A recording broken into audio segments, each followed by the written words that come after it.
Your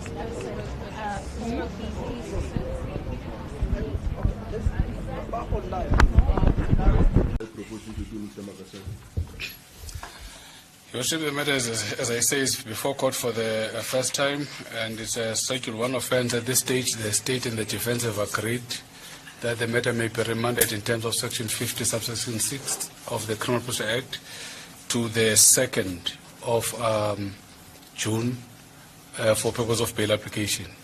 The state has got some issues that it has got to process as a result of the rest of the accused. Mr. Skirma. Indeed, Your Worship. Yes, Your Worship, I'm appearing on behalf of the accused. In fact, Your Worship, I'm also standing in for Mr. Emile Vivier, who is the attorney that received the initial instruction in this matter, Your Worship. However, he is not available today.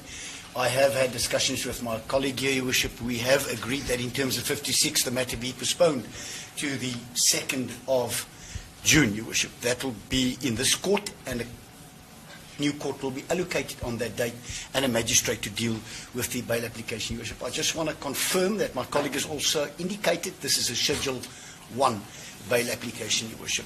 Also that there is certain investigation still to be done, but that will be finalised on the 2nd, so we may be ready to proceed with the bail application, Your Worship. We established the damage of preference.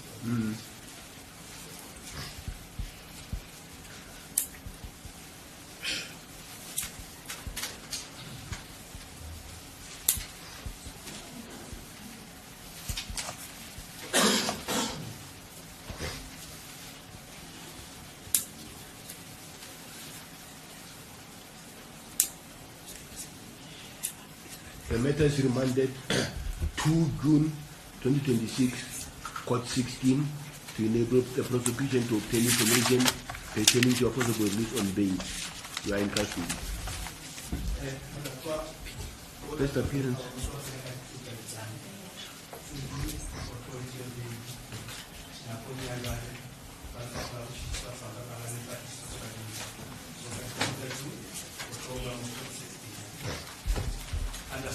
Thank you.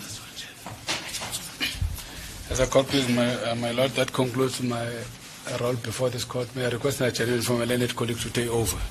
Court will adjourn. Case number 0.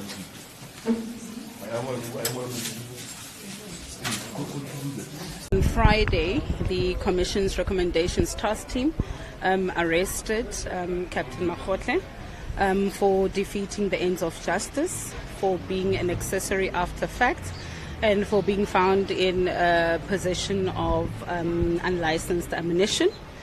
When they arrived at his home, they found him in possession of 28 ballistics reports, but the team is still analyzing those particular ballistic reports. They also found him with several rounds of ammunition and so on. So today he has appeared in court. He is back on the 2nd of June. But you will recall that this case emanates from the Aman Swart case, where Aman Swart was killed on the 17th of April 2024. You'll recall that he was killed in a hail of bullets, and a few hours later, our organized crime detectives, as well as Gauteng members, they had managed to arrest those that had been behind his assassination in Johannesburg. And upon their arrest, they were found with a licensed private firearm. They were found with about 15 AK-47 cartridges. And they then proceeded to the accused, or rather suspects at the time's homes, where they found actually the vehicle that was used in the hit of Aman Swart, which was a Hyundai i20. In that particular Hyundai i20, one AK-47 was found together with 2 pistols. So it means that after murdering Aman Swart, those suspects proceeded to one of the homes of the suspects. They abandoned that particular vehicle, knowing that obviously police are hot on their heels. They got into another vehicle, but little did they know that intelligence was already tailing them, and they then got arrested. Fine. So fast forward, obviously those firearms that are found are then taken for ballistics testing at our head office Forensic Science Laboratory. And upon completion of that particular report, there are then glaring mistakes and errors that are then noted. While our organized crime detectives are still on the ground, obviously they receive information that these particular hitmen are involved in a number of high-profile cases, and they had been, involved in a lot of murders and a lot of attempted murders. But when that particular report, that was obviously signed off then by Captain Makgotle, then is finalized and presented, these two investigators from Gauteng Organized Crime then noticed that there are a lot of errors and there are no linkages. We are here today because of those two investigators, and I think we need to give credit where it's due. Because if they were not determined, if they did not persist for a second opinion on those particular firearms, a lot of cases would have remained unsolved. So through their determination, they then requested their commanders for a second opinion for those particular firearms.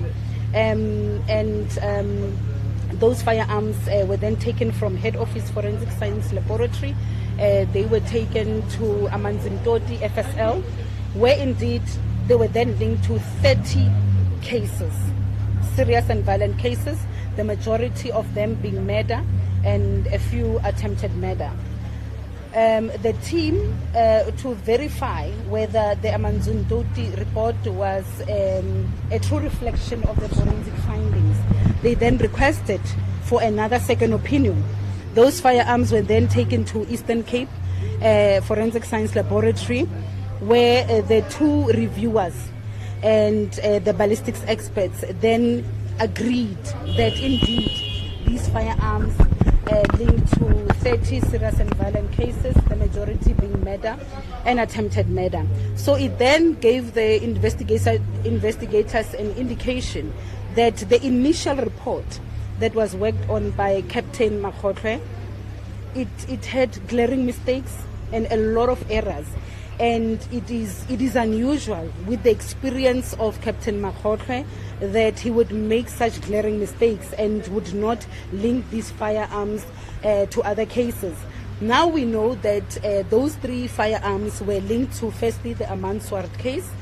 They were linked to DJ Somebody and his two bodyguards case. The Don Dindleni murder. They were linked to DJ Vinto's murder.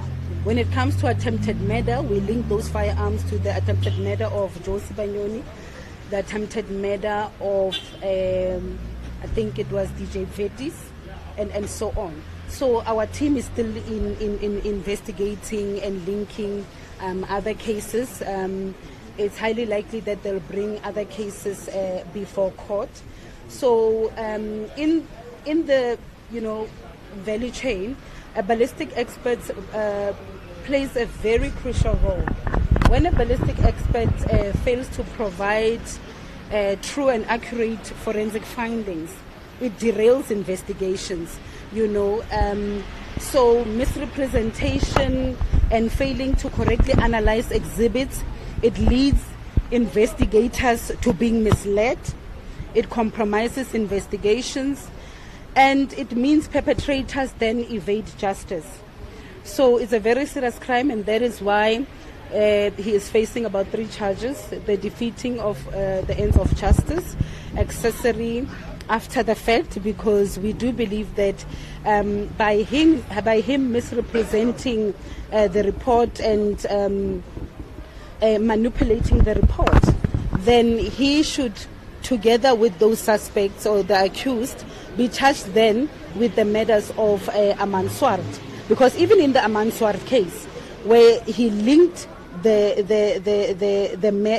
ballistics, the firearms to that particular crime scene, there were still glaring errors that would have ensured that those accused would get off scot-free.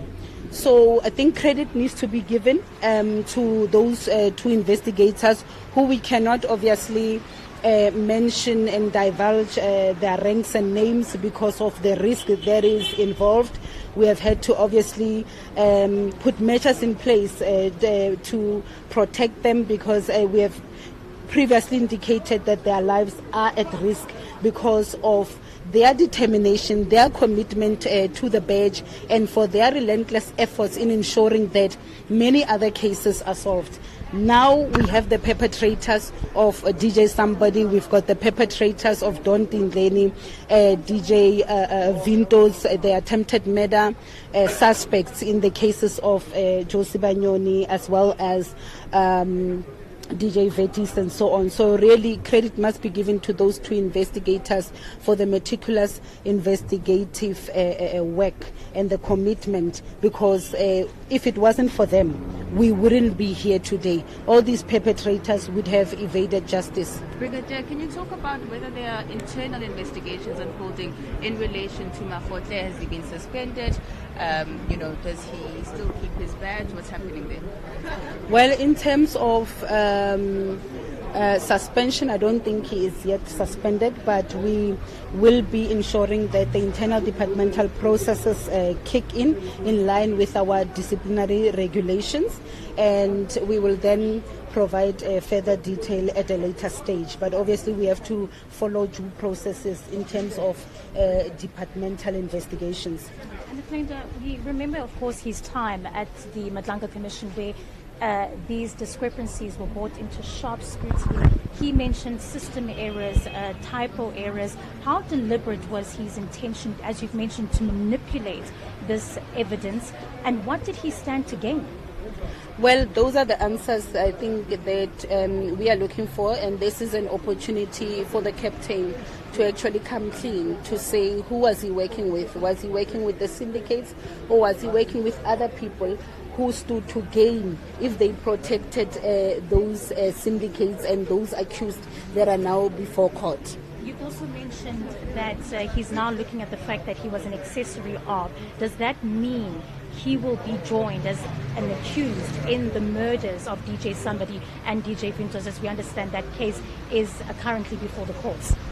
Well, not now. I will have to get a full briefing from the investigating officer, but now he's only linked to the Amanswar case because, like I've indicated on that particular report as well, there were glaring mistakes that if that matter was brought before court with that particular ballistics report, then the perpetrators would have evaded justice because probably the magistrate would have thrown that case out of court. And as you speak right now, some of the issues that you're you've raised are so similar to that of Sergeant Fanning Hosi in regards to some of the documents that he was found with, the scale of the involvement of officers in concealing evidence and tampering with that type of evidence. I'm sure it is something that is probably worrying for SAPS at this moment. But we've got full faith and confidence in the Commission's recommendations task team, in the work that they're doing, that they will continue to detect wrongdoing, they will continue to uncover those that are working with the syndicates and bring perpetrators to justice. Brigadier, let's talk about then the task team, the organized task team that's being led, organized crime task team that's being led by Madlanga Commission. Is this task team perhaps then also working together with the recommendations task team that's looking into these allegations at the Madlanga Commission? Well, absolutely. It's quite a big team, and they are hard at work in ensuring that they restore trust and public confidence back in the police. So this is a result of the ongoing investigations that have emerged from the task team, but they're not only focusing on what is happening at the Madlanga Commission. If other information comes forward, is brought to their attention, they investigate it and they find that there's prima facie evidence to effect arrest, and there is a case that will be able to stand in court, then they pursue such cases. Just lastly, then, I know the Josie Banyoni matter is now going to be re-enrolled. I know as the police, you were hard at work to try and gather this evidence. Your reaction to the re-enrollment? Well, Mpumalanga police had indicated that they still believe that they've got a strong case against the 4 accused. They still maintain that the evidence that they've gathered remains intact, and they are working closely, obviously, with the NPA to ensure that that matter is re-enrolled and the 4 accused then are brought before court to answer to the charges that they are facing. Thank you so much for your time. Brigadier. Thank you very much. Adlenda Mate, the spokesperson for the police.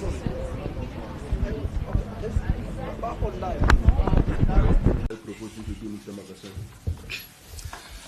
Your Worship, the matter is, as I say, is before court for the first time, and it's a Schedule 1 offense. At this stage, the state and the defense have agreed that the matter may be remanded in terms of Section 50, subsection 6 of the Criminal Procedure Act to the 2nd of June for purpose of bail application.